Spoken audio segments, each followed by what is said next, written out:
Hi everyone, welcome back to Ilum Sabers. Today's video is one that I mentioned I might be making a little while ago, and the Holocron video did pretty well. So I figured I would go ahead and do an in-depth overview and review of the Sith Wayfinder from Galaxy's Edge.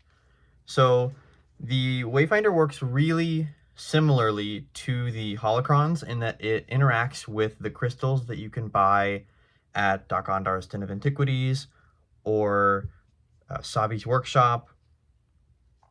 So they look like this. They're plastic and they have an RFID chip in the middle. The RFID chip lets the Wayfinder or the Holocron read the number on the chip and then give a predetermined response based on the number of the chip in the crystal. Each crystal, of course, has a unique number on it for the character that it represents. And the Sith Wayfinder came out, it was kind of a Holocron Gen 2 or Gen 1.5. So the first generation of Holocrons came out, they were out for a couple years, then they released these, and then they released the new Holocron and crystals. So these will work. I've confirmed with the Gen 1 crystals. I assume they will also work with the Gen 2 crystals. They made those crystals backwards compatible with the old Holocrons as well. But I don't know if they had the foresight to make sure that the new, when they were making the Wayfinders, I don't know if they had the foresight to kind of program those in ahead of time. So, for example, the new crystals will create old responses on the old holocrons because the old holocrons aren't designed to recognize the new crystals. So that may be how the Wayfinders work as well, is that they recognize the new blue crystals, for example, as the old blue crystals. I'm not sure. I've not confirmed that. I don't have any to test with. So if you do know, please let me know in the comments below. While we're on that, please like, subscribe, share, all of those things to help the channel grow. And we'll go ahead and get right into this. So this is a replica of the Sith Wayfinder that we see in Star Wars Episode 9, The Rise of Skywalker. There are two Wayfinders in that film, you'll remember. The first one is Darth Vader's Wayfinder. It is in his castle. Kylo Ren finds it at the beginning of the film. And then later on, Rey and the Resistance heroes find the second one, which belongs to Palpatine, in the Death Star wreckage. So the first Sith Wayfinder, Darth Vader's, was black on the outside, and the second one, Palpatine's, had this white coloring. So both of those are options that are available. You can get the Palpatine one, which is what this one is, or the Vader one, which is has the black instead of the white. I prefer the white one. I just think that it looks a little bit cooler. The black one, I think, just kind of it all blends in, like the sort of screens here, which are kind of supposed to be more of a green, dark green color. They kind of blend in with this black sort of framing. So I prefer the white color. And then you've got this wire on the front that connects magnetically to the front face here. And it also plugs in magnetically back here. So there's no actual, electrical hookups or anything. There's probably, this might not even be a real wire. I haven't even bothered to kind of look at that. But I imagine it's just the magnets, and then they have some kind of sensor that can tell when they're both plugged in, because you do have to have those plugged in for the Wayfinder to work. So I've gone ahead and turned on the Wayfinder. It won't do anything unless you take that off and put it back on. Now you've got that blue light, and I believe that the Vader one has a green light up here, but I don't have it to be certain, but I'm pretty sure that's what I've seen. So when you've got that, you can go ahead and wave a crystal near the Wayfinder, and it will read it, and it will give you basically a rundown on the planet that is associated. So the holocrons will give you a rundown on the character associated with the crystal. The Wayfinder, because it's a kind of a GPS kind of device, it will give you a rundown on the planet. So for example, Darth Maul's red lightsaber crystal will give you a rundown on Dathomir, which is the planet that he was from. The Jedi Temple Guard, I believe, is a rundown on Coruscant, and so forth. So the locations and the characters are associated, but the Wayfinder does have sort of a different purpose that it fills than the holocrons. So I'm going to go ahead and switch to the desk cam, and we can get a bit of a closer look at things, and I'll be right back. Alright, so I've gone ahead and switched to the desk cam. We can get a good view of everything. Here are all of the crystals. These are all the ones that I used in the first video, along with the Wayfinder here. I'm going to go ahead and do this kind of from the beginning to kind of give a good overview of the startup sequence. So on the bottom, you've got an on and off switch. Flip that to on.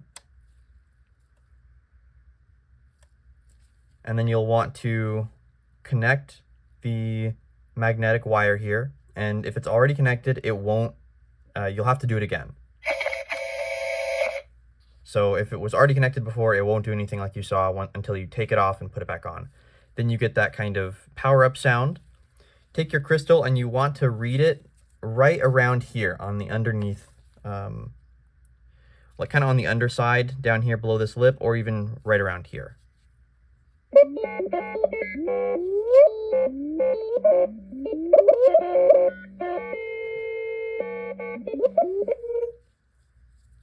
You can see here, got a star map.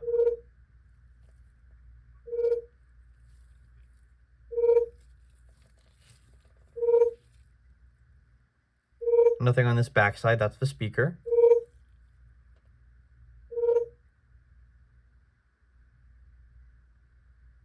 Up-2 is a lost world located deep in the galaxy's unknown regions, far from any trade route and considered a myth by most explorers and historians. So this blue crystal is Luke Skywalker from the sequels, so this is talking about Ahch-To. The first scan will take a while, as you saw, but then the subsequent scans will be immediate. Some seekers of the Force lore believe the Jedi Order was founded on Ahch-To, with the very first Jedi Temple rising from the cliffs of a sacred island somewhere on the planet.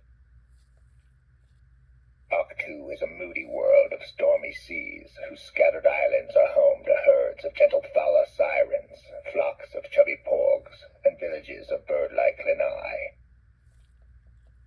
Luke Skywalker retreated to Ahch-To after abandoning his dream of rebuilding the Jedi Order, living as a hermit on its sacred island until the scavenger Rey interrupted his solitude.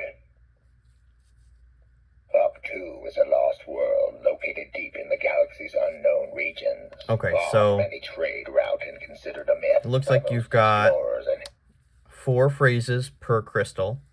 I just didn't want to listen to that last one play all the way through again. So that was the Luke Skywalker episode 8 crystal, giving you information on Ahch-To.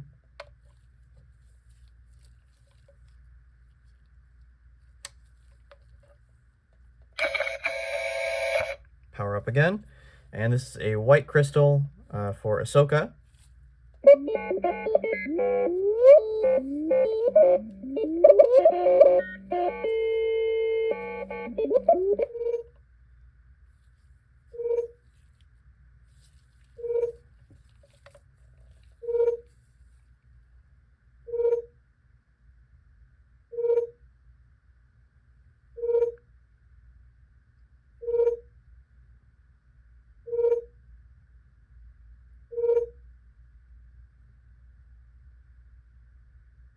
A ravaged world located near the Hydean Way.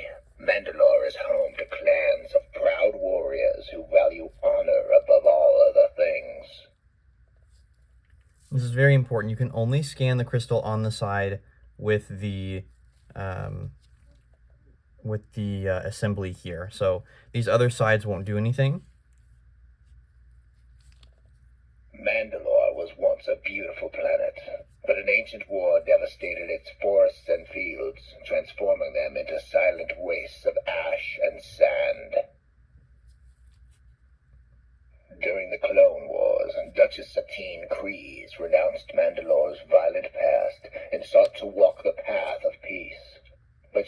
slain by Maul, who became the planet's new ruler. In the last days of the Clone Wars, Ahsoka Tano confronted Maul on Mandalore, leading Mandalorian rebels against fighters loyal to Maul, known as Death Watch. So that is the white Ahsoka V1 crystal, or the from the first generation. And I've got this green crystal, which is a Yoda 8-ball.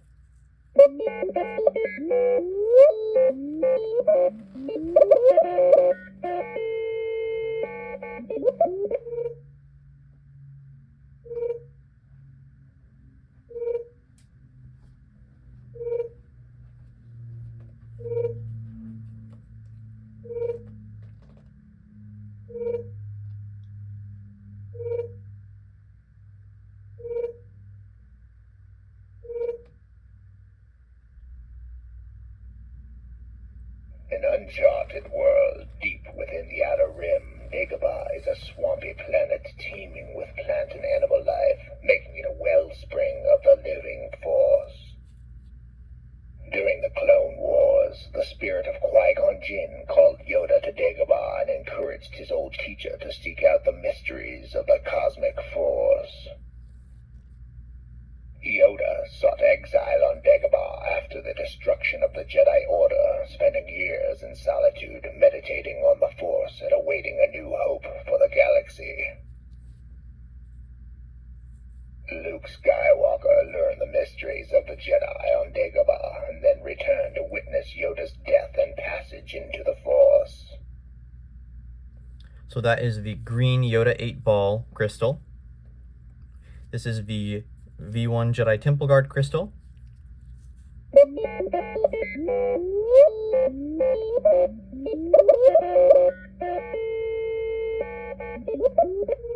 It reminds me of like an old computer from like the early 2000s or 1990s, that kind of sound it has. It's almost reminiscent of like the other kind of analog things that are in Star Wars, just because of the sort of retro sounds associated with that.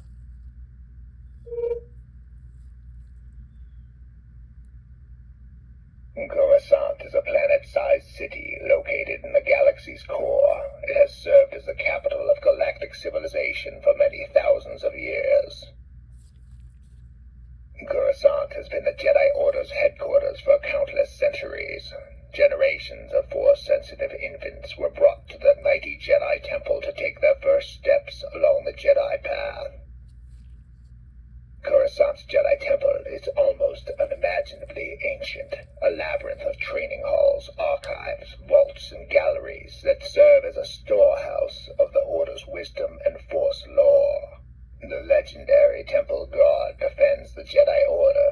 Guardians' masks and robes symbolize their emotional detachment and the surrender of everything except their commitment to the Order.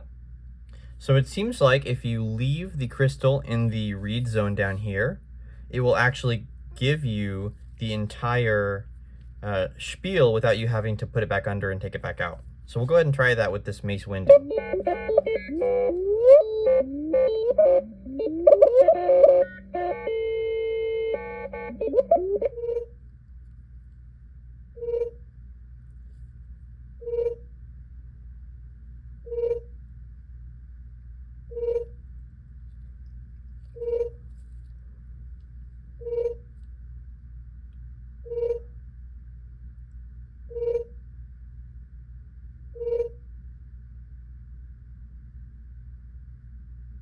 The harsh, rocky world of Geonosis is located in the Outer Rim near Tatooine and encircled by a ring of dangerous, tumbling debris. The planet's mesas and badlands are home to hives of Geonosians, an insect species famous for their skill at creating droids, vehicles, and weapons of terrifying power. The factories of Geonosis made battle droids for the Separatists during the Clone Wars. Later, the Empire secretly built the first Death Star in orbit above the planet.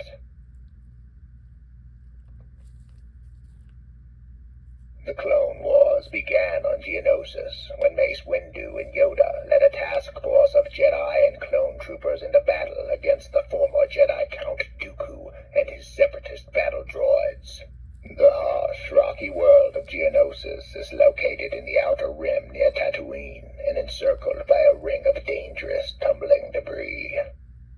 So it does seem like it will play it on a loop, but as you saw a minute ago, I did have to move it one time. For some reason, it lost the connection there, but leaving it right here in the read zone does get the Wayfinder to generally give you an uninterrupted version of the spiel.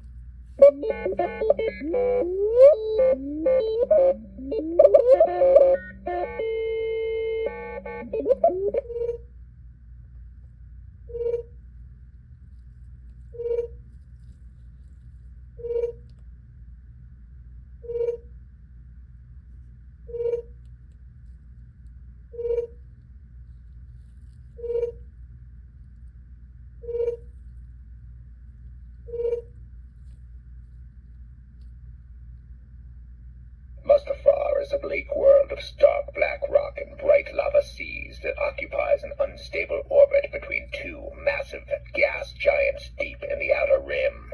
Mustafar is a hostile and dangerous planet, but also a valuable one. Its molten oceans and superheated mantle are mined for rich minerals by the Techno-Union and other corporations. Darth Vader built a grim castle on Mustafar. Inside its walls, he meditated on the dark side of the Force, channeling his rage and pain to gain power as a Sith. Vader chose Mustafar as his sanctum because his life had nearly ended there. The planet was the site of his fateful duel with Obi-Wan Kenobi, a confrontation that left Vader burned and maimed. So that time we got all the way through it without having to stop.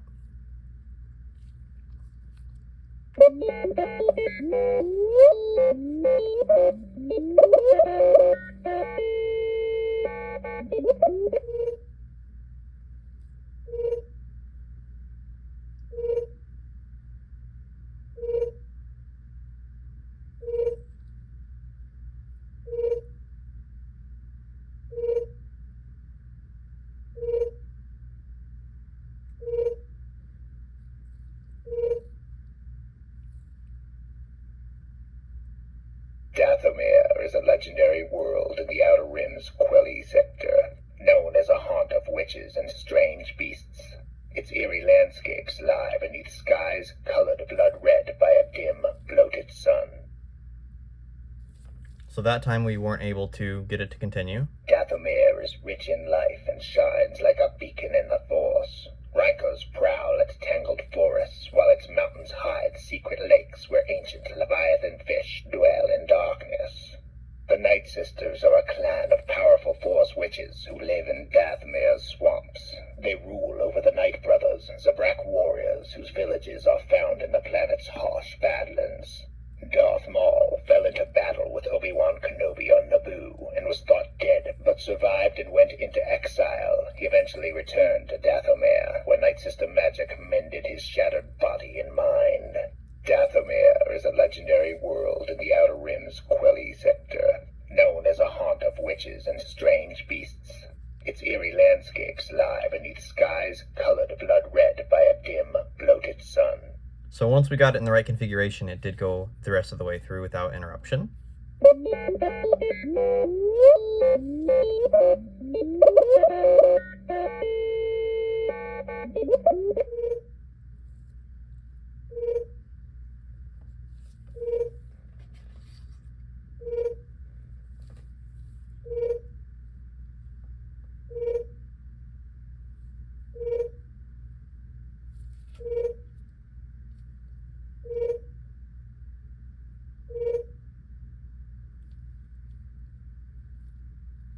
Sereno is a mountainous world located amid a scattering of wealthy planets just off the mighty Hydean Way trade route in the galaxy's outer rim. Sereno's nobles are divided into 8 great houses that compete with each other but close ranks against outsiders. During the Clone Wars, the planet was ruled by House Sereno's Count Dooku. Dooku was once a great Jedi Master, but he left the Order to claim his noble title and rule his home world, then later became the leader of the Separatists. Warships and battle droids protected Sereno during the Clone Wars, giving Dooku a secure base where he plotted the Separatists' military and political maneuvers. Sereno is a mountainous world located amid a scattering of wealthy planets just off the muddy Hydian Way trade route in the galaxy's outer rim. And then we'll see what our last one has. So this first red one was the Darth Vader. Then we had the Darth Maul and the Count Dooku or Darth Tyrannus. This is the Darth Vader 8-ball.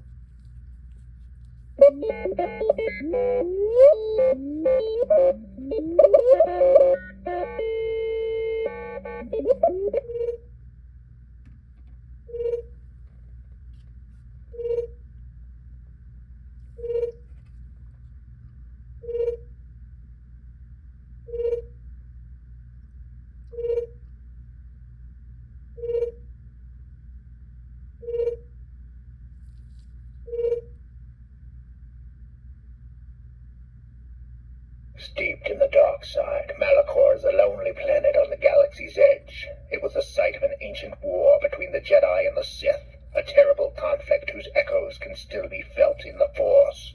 Malachor's surface is a waste of petrified ash broken by stone pyramids. This wasteland conceals a subterranean Sith temple which was destroyed during the Empire's rule.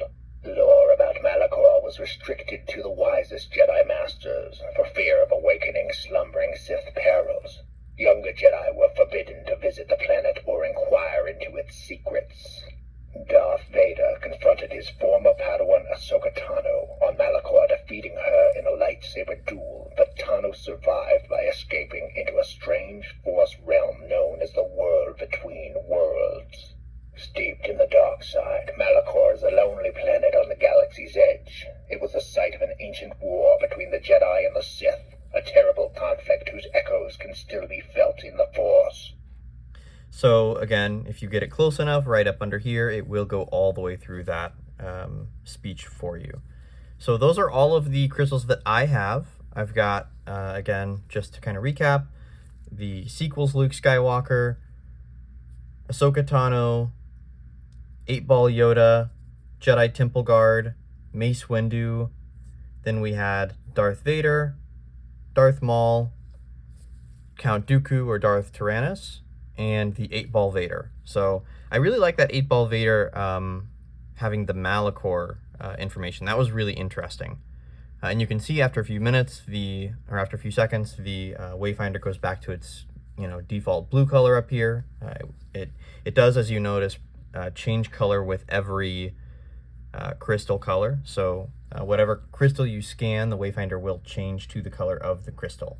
But yeah, so for each crystal there are 4 phrases or 4 different parts of a speech that the Wayfinder will give you, which is just like information about the planet that the character is associated with. So we had Octu, Mandalore, Dagobah, Coruscant, Geonosis, and then Darth Vader's was Mustafar, Maul's was Dathomir, and then we had Sereno for Dooku and Malachor for the 8-ball Vader. So really, really cool stuff. I would really like to have some more of these crystals to scan on the Wayfinder, get some more information about some of the different planets in the canon. But that's basically how the Wayfinder works. I had a little bit of a hard time when I first got it, figuring out exactly how to get things to scan and how to get it to turn on and all of that. So hopefully this kind of makes that make a little bit more sense.